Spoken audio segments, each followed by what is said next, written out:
ప్రక్షాళన,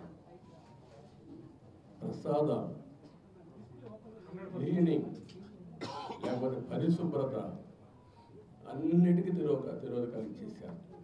కడాన నేను వస్తే పరదాలు కట్టే పరిస్థితి, ఇంకా హ్యాంగ్ ఓవర్ పోలేదు వాళ్ళకి. పరదాలు కట్టేస్తున్నారు అంటే అలవాటు అయిపోయింది. రెండోది మనుషులు వస్తే వాళ్ళకి హ్యాండిల్ చేయడం తెలియడం లేదు. మనుషులు వస్తే హ్యాండిల్ చేయడం తెలియదు కాబట్టి కర్ఫ్యూ పెట్టేయడం. కర్ఫ్యూ పెట్టేస్తే ఎవరు రారు, ఇంక నేరుగా వెళ్ళిపోవచ్చు, నేరుగా వచ్చేయచ్చు అన్నమాట. ఇలాంటి కల్చర్స్ అంతా చూస్తే చాలా బాధ వేస్తుంది. అదే మరి పెద్ద ఎత్తున అవకతవకలు జరిగాయి. ఎప్పుడు కూడా కక్ష సాధింపు చర్య ఉండకూడదు, కానీ తప్పులు చేసిన వాళ్ళు కూడా ప్రక్షాళన చేయకపోతే వెంకటేశ్వర స్వామి కూడా సహకరించడు.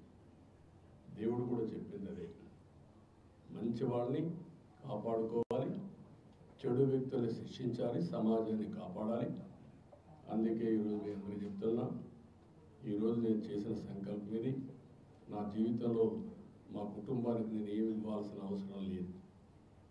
ఎందుకు ఆ మాట చెప్తున్నానంటే 35 ఏళ్ల మునిపే నేను ఒక చిన్న బిజినెస్ వాళ్ళకి పెట్టి, రాజకీయాలపైన మీరు ఆధారపడకూడదు, ఆ రోజంటే మా మిస్సెస్సే కాకుండా తర్వాత మా సన్ కానీ, మా కోడలు కానీ, మా మనోడు కానీ ఎవ్వరూ ఆధారపడకుండా ఆ రోజు ఒక చిన్న బిజినెస్ వాళ్ళకి ఇచ్చాను. వాళ్ళు బాగానే చేసుకుంటున్నారు. కాబట్టి నేను వాళ్ళకి కాదు చేయాల్సింది, అయితే వాళ్ళకి టైం ఇవ్వాలి. నా జీవితంలో నేను చేసిన ప్రయత్నంతో టైం కూడా ఇవ్వలేదు. కొద్దిగా టైం ఇవ్వాలి కుటుంబానికి కూడా. అదే సమయంలో ఈ ప్రజలకు నేను రుణపడుతున్నాను. నిన్న జరిగిన ఎన్నికల్లో చూస్తే ఎవ్వరికీ నమ్మకం లేదు, భయపడ్డారు.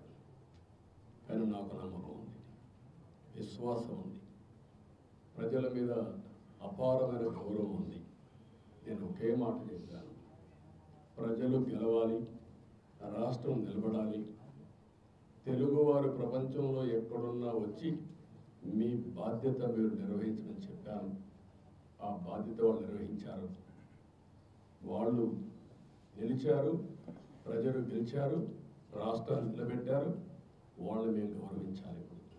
ఆ కార్యక్రమానికి శ్రీకారం చుట్టా. నేను ఏ ఒక్కరి వ్యక్తిని కాదు, వెంకటేశ్వర స్వామి సమక్షంలో చెప్తున్నా, నేను అందరి వాడిని, 5 కోట్ల ప్రజల మనిషిని, నేను 5 కోట్ల ప్రజలకు సంబంధించిన వ్యక్తిని.